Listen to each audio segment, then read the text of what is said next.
Seja bem-vindo a mais um vídeo que tem por único objetivo colocar mais dinheiro no seu bolso, e no vídeo de hoje nós vamos dar continuidade à Copa do Mundo de Ações, onde nós acharemos a melhor ação do Brasil, e hoje teremos mais jogos na primeira fase com as ações do grupo C e do grupo D. Então, se você quer entender como que funciona a Copa do Mundo de Ações, ver os outros jogos, ver os outros vídeos, eu recomendo que você veja essa playlist aqui, vai te ajudar a entender tudo o que está acontecendo, e já comenta aqui para mim qual ação você acha que vai ganhar a Copa do Mundo de Ações, e não esquece de deixar seu like é muito importante para mim, tá bom? Então, antes de a gente começar, eu tenho que te fazer aquele recado muito importante. Nada do que eu falo aqui é uma recomendação nem de compra e nem de venda.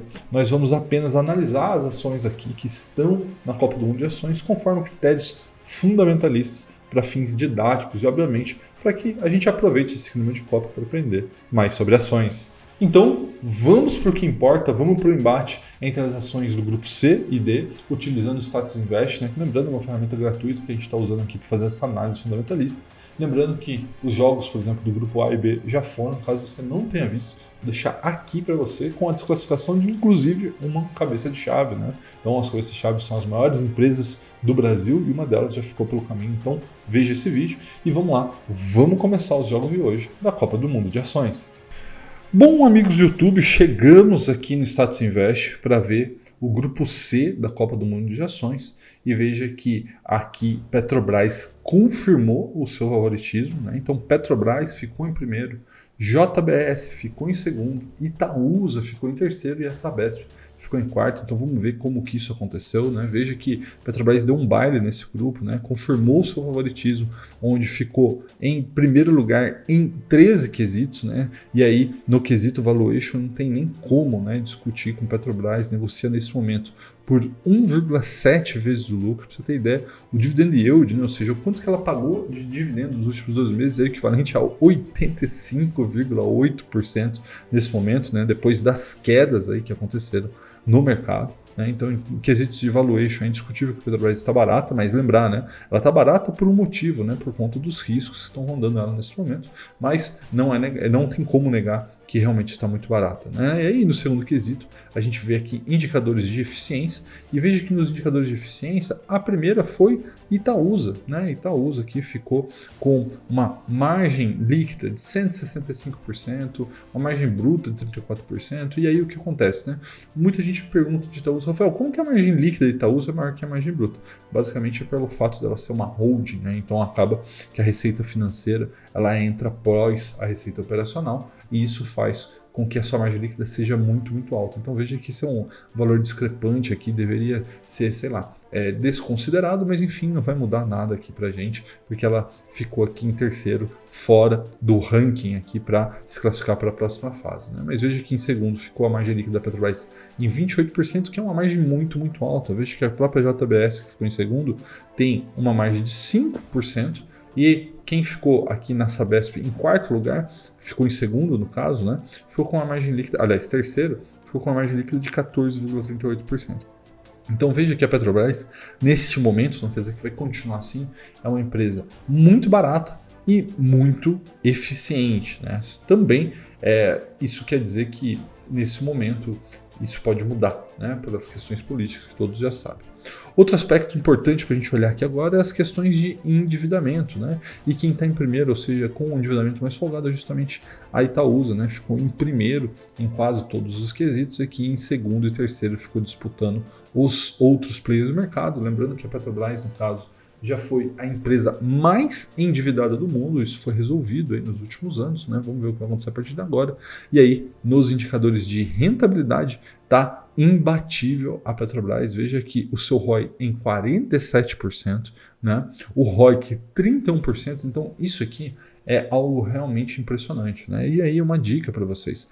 Quando vocês estão comparando ROI, que vocês querem comparar o retorno sobre patrimônio, é interessante você comparar empresas do mesmo setor. Já quando você compara o ROIC, esse já te permite comparar empresas diferentes, porque ele leva em consideração o endividamento. Então aqui, veja que a Petrobras realmente dá um baile em todas as outras.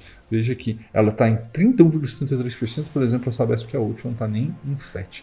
Falando em crescimento, quem está imbatível em termos de crescimento aqui, de fato, é a JBS, né? Veja que cresce bastante seus lucros, cresce bastante a sua receita, mas eu particularmente não gosto muito desse setor de proteína animal, justamente por causa disso aqui, ó. A margem é muito baixa. Mas enfim, independente de qualquer coisa, em primeiro lugar ficou Petrobras, em segundo ficou aqui a JBS. Veja que a disputa foi boa, né? Quase Itaúsa conseguiu aqui passar a JBS, mas enfim, de acordo com os critérios aqui estabelecidos pelo Status Invest, ela ficou em segundo. Então as duas passam para a próxima fase e agora vamos ver como ficou o grupo D, e eu já te adianto, hein? Deu zebra no grupo D, vamos dar uma olhada. Bom pessoal, então como vocês podem ver, estamos aqui no grupo C, né, um grupo composto por Suzano e Hypera Pharma, que ficaram em primeiro e segundo lugar, Bradesco e Hapvida, né? Então veja que Bradesco deu zebra, né, para ele, era cabeça de chave, não conseguiu passar dessa primeira fase, ficou para trás, perdendo seu lugar para Suzano e Hypera Pharma. Vamos ver como que isso aconteceu, né? Veja que esse foi um grupo bem disputado, né, com relação ao segundo e o terceiro lugar, né? Veja que em primeiro o Bradesco ficou mais do que a Hypera Pharma, mas a Hypera Pharma tem aqui um resultado mais consistente, né? Conseguiu 16 segundos lugares. Então vamos ver aqui o que aconteceu. Primeiro, em questões de valuation, né, ficou aqui mais claro que Suzano tem um valuation melhor nesse momento, né? Ficou em primeiro lugar, e aí Hapvida foi totalmente, vamos dizer assim, prejudicada por conta de prejuízo, né? Então se a gente quer investir a longo prazo, nós temos que buscar empresas que dão lucro. Daí Hapvida deu prejuízo, ficou lá para trás, não tem jeito, né? Veja que, então, nos critérios de valuation, Suzano ficou majoritariamente em primeiro lugar, mas aqui ó, a Hypera Pharma conseguiu várias, né, vamos dizer assim, medalhas, né, vários bons lugares, né, o PVP não foi ruim, o PL não foi ruim, né, então isso faz com que ela tenha conseguido. E é lógico que em termos de valuation, o Hapvida, como estava com prejuízo, acabou jogando no colo da Hypera Pharma essa questão, né? Em termos de eficiência, veja que a margem líquida e a margem bruta da Suzano, nesse momento, bate recorde, né? Muito alto, mas lembrando que é uma empresa de commodity, ela sofre com ciclos, né? Então está numa parte do ciclo muito boa, pode ser que no futuro não seja exatamente assim. Então, nesse ponto, me atrai mais, por exemplo, a Hypera Pharma, né? Porque ela atua num setor, né, que é o setor de medicamentos, com uma margem bruta muito alta, 63%, e uma margem líquida muito interessante, de 22%, 23%. Lembrando que aqui é um negócio muito anticíclico, né? Ou seja, medicamentos têm aí uma demanda constante, né? E um ponto aqui, agora que a gente vê que o Bradesco foi claramente prejudicado, foi na questão do fato de ele ser um banco, né? Indicadores de endividamento, no caso aqui do banco, faz com que ele seja zerado, então ele ficou em último lugar aqui. Esse é um ponto realmente que prejudica os bancos aqui na análise, mas independente de qualquer coisa, veja que em primeiro lugar, dependendo da métrica, nós temos aqui a Suzano ou a Hapvida, né? E aí a Hypera Pharma sempre aqui em segundo lugar. Então, ao conquistar vários segundos lugares, ela de fato conseguiu aqui desclassificar o Bradesco, né? Olhando os indicadores de rentabilidade, nada se compara nesse momento a Suzano, novamente por conta do ciclo, e agora em segundo, Hypera Pharma ficou muito bem colocado e também em crescimento. Primeiro Suzano, segundo Hypera Pharma. Então esse foi o resultado desse grupo D, que novamente deu zebra, mais um cabeça de chave, né? O Bradesco é desclassificado e não coincidentemente, né, o outro cabeça de chave foi Itaú, né? Estamos em um momento aí que os bancos estão sofrendo, né? O mercado vem batendo nos bancos por resultados às vezes não tão bons. E isso fez com que eles sejam desclassificados aqui da Copa do Mundo de Ações. Então, até o momento, só Banco do Brasil conseguiu seguir na disputa. Tá bom, pessoal? Então, vamos lá. Deixa eu voltar para o computador para eu te passar agora os próximos passos da Copa do Mundo de Ações. E no dia de hoje, mais um cabeça-chave foi desclassificado, né? Você viu, o Bradescão ficou pelo caminho, perdendo seu lugar para Suzano. E veja que é mais um cabeça de chave que não consegue confirmar seu favoritismo. Sendo assim, vamos ver como é que ficou as oitavas de final dos grupos C e do grupo D.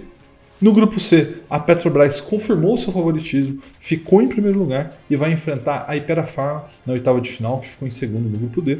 Já na outra oitava de final, a peleja vai ser entre Suzano, que desbancou a favorita Bradesco e ficou em primeiro lugar no grupo D, contra a gigante JBS, que ficou em segundo no grupo C. Então, Esses jogos serão no dia 6/12, junto com as outras oitavas de final que já foram definidas entre Vale contra Banco do Brasil e Eneva contra Vibra. E nós nos veremos agora no próximo vídeo, que será o embate das ações que estão no grupo E e F. Já comenta aqui para mim o que você está achando da Copa do Mundo de Ações, qual que você acha que vai ser a grande vencedora. Compartilhe esse vídeo com alguém que está no clipe de Copa do Mundo, afinal, quem não está, né, no final? E principalmente aquela pessoa que não entende muito sobre ações, não entende muito sobre investimento. Para que ele entre nesse clima de Copa do Mundo de ações para aprender mais sobre isso. Caso você ainda não tenha deixado, deixe seu like, se inscreve e ativa a notificação, porque tem vídeo novo todo terça, quinta e domingo às 18 horas, tá bom? Um forte abraço e até a próxima!